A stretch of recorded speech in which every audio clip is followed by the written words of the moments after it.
জ্যোতিনগৰত নলাত সন্ধানহীন হোৱা অবিনাশ চৰকাৰৰ দুগৰাকী বন্ধু আৰু বান্ধৱী আছে মোৰ সৈতে। তেওঁলোকেও আজিৰ মনত দুখ প্ৰকাশ কৰিছে যে অবিনাশক সদায় লগত খেলে, সদায় লগত ঘূৰি ফুৰে, কিন্তু আজি অবিনাশ যেতিয়া নোহোৱা হৈছে তেতিয়াৰ পৰা তেওঁলোকে বিচাৰি আছে কিন্তু পোৱা নাই। তেওঁলোকে অনুৰোধ জনাব বিচাৰিছে। আমি তেওঁলোকৰ পৰা অকণমান দুআষাৰ মন্তব্য ল'বলৈ চেষ্টা কৰিম। তোমাৰ নামটো? নমস্কাৰ, মোৰ নাম বাৰ্বী ৰাভা। বাৰ্বী ৰাভা, তুমি কোন শ্ৰেণীত পঢ়ি আছা? মই 3ত পঢ়োঁ। 3ত পঢ়া? সি 2ত পঢ়ে, তুমি 3ত পঢ়া। একেলগে খেলা ধূলা কৰা নে? কৰোঁ।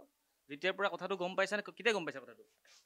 আমি বৃহস্পতিৰ পৰা গম পাইছোঁ, ৰাতিপুৱাৰ পৰাই। ৰাতিপুৱাৰ পৰা গম পাইছা? এতিয়া তোমাৰ কেনেকুৱা লাগিছে? বেয়া লাগিছে নে?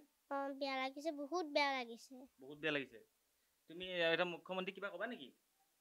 আমাক অবিনাশক সোনকালে সোনকালে লাগে, ওলাই দিব লাগে মাত্ৰ। ওলাই দিব লাগে? এয়া এগৰাকী কণমানিৰ অনুৰোধ মুখ্যমন্ত্ৰীলৈ।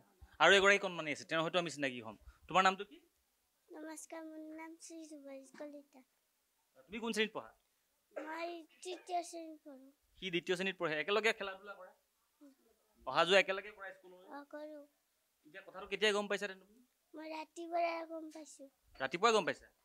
এতিয়া তোমাক তাক কি ক'বা তুমি? লাগিবনে তোমাক? উলিয়াই দিব লাগে নে কি ক'বা? লাগে, মোক উলিয়াই দিব লাগে। খেলিবৰ কাৰণে উলিয়াই দিব লাগে। তুমি যেতিয়া কথাটো গম পাইছা তোমাৰ মনটো বেয়া লাগি আছে নে? অবিনাশৰ সৈতে তুমি কি কৰা? কি খেলা সেইটো কোৱাচোন? বল খেলোঁ, ক্ৰিকেট বল খেলোঁ। মই আমাৰ ঘৰত ভাত খাইহি। তোমালোকৰ ঘৰত ভাতো খায়? এতিয়া মিছ কৰিছানে তাক? মিছ কৰিছানে তাক? দুখ লাগিছে। দুখ লাগিছে। তুমি মুখ্যমন্ত্ৰীক কিবা অনুৰোধ জনাবা নেকি? কোৱাচোন। নমস্কাৰ, মুখ্যমন্ত্ৰী ছাৰ, মোক অবিনাশক সোনকালে ওলাই দিয়া। অবিনাশ সোনকালে ওলাই দিব লাগে। খুব দুখ লগা বিষয় আচলতে। তেওঁৰ সতীৰ্থ দুগৰাকীও আচলতে দুখত আজি ভাগি পৰিছে, কাৰণ তেওঁ প্ৰায় খেলি থাকে লগত, অহা যোৱা কৰে স্কুললৈ। আজিৰ দিনটোত তেওঁলোকে কাষত নাপায়, ওচৰত নাপায়, যথেষ্ট শোকাকুল হৈ পৰিছে দুয়ো। একো নাজানে তেওঁলোকে, মাত্ৰ সেই যিটো অনুভৱ, এগৰাকী বন্ধু হিচাপে যি অনুভৱ, সেই অনুভৱ কৰিব জানে। আৰু মুখ্যমন্ত্ৰীক অনুৰোধ জনাইছে যাতে অতি সোনকালে তাক উলিয়াই দিব লাগে, সুশৰীৰে পাৰিলে উলিয়াই দিব লাগে, সেয়াও অনুৰোধ কৰিছে। কিন্তু কি ক'ব, এই নিয়তিৰ বিশেষ পৰিহাসটো কোনেও ক'ব নোৱাৰে, ক'ত কেতিয়া কাৰ কিমান সময়লৈকে বয়স থাকে। গতিকে আমিও আশা কৰিছোঁ যে আৰক্ষী প্ৰশাসনে যিমান কষ্ট কৰি আছে আৰু পিতৃও যিমান কষ্ট কৰিছে, অতি সোনকালে যেন ল'ৰাটোৰ সন্ধান লাভ কৰে।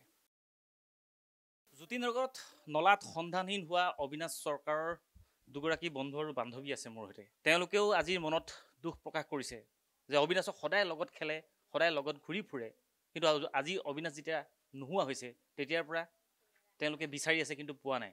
তেওঁলোকে অনুৰোধ জনাব বিচাৰিছে। আমি তেওঁলোকৰ পৰা অকণমান দুআষাৰ মন্তব্য ল'বলৈ চেষ্টা কৰিম। তোমাৰ নামটো? নমস্কাৰ, মোৰ নাম বাৰ্বী ৰাভা। বাৰ্বী ৰাভা, তুমি কোন শ্ৰেণীত পঢ়ি আছা? মই 3ত পঢ়োঁ। 3ত পঢ়া? সি 2ত পঢ়ে, তুমি 3ত পঢ়া। একেলগে খেলা ধূলা কৰা নে? কৰোঁ। যেতিয়াৰ পৰা কথাটো গম পাইছা নে? কেতিয়া গম পাইছা কথাটো? আমি বৃহস্পতিৰ পৰা গম পাইছোঁ, ৰাতিপুৱাৰ পৰাই। ৰাতিপুৱাৰ পৰা গম পাইছা?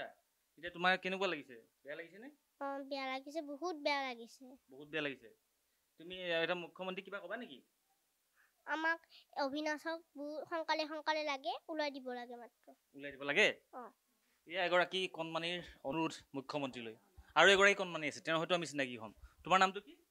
নমস্কাৰ, মোৰ নাম শ্ৰী সুভাষ কলিতা। তুমি কোন শ্ৰেণীত পঢ়া? মই 3য় শ্ৰেণীত পঢ়োঁ। সি 2য় শ্ৰেণীত পঢ়ে। একেলগে খেলা ধূলা কৰা? অহা যোৱা একেলগে কৰা স্কুললৈ? কৰোঁ। এতিয়া কথাটো কেতিয়া গম পাইছা তুমি?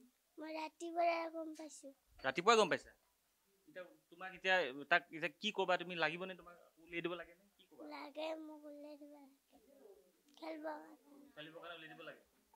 তুমি যেতিয়া কথাটো গম পাইছা তোমাৰ মনটো বেয়া লাগি আছে নে? অবিনাশৰ সৈতে তুমি কি কৰা? কি খেলা সেইটো কোৱাচোন? বল খেলোঁ, ক্ৰিকেট বল খেলোঁ। মই আমাৰ ঘৰত ভাত খাইহি। তোমালোকৰ ঘৰত ভাতো খায়? এতিয়া মিছ কৰিছানে তাক? মিছ কৰিছানে তাক? দুখ লাগিছে। দুখ লাগিছে। তুমি মুখ্যমন্ত্ৰীক কিবা অনুৰোধ জনাবা নেকি? কোৱাচোন। নমস্কাৰ, মুখ্যমন্ত্ৰী ছাৰ, মোক অবিনাশক সোনকালে ওলাই দিয়া।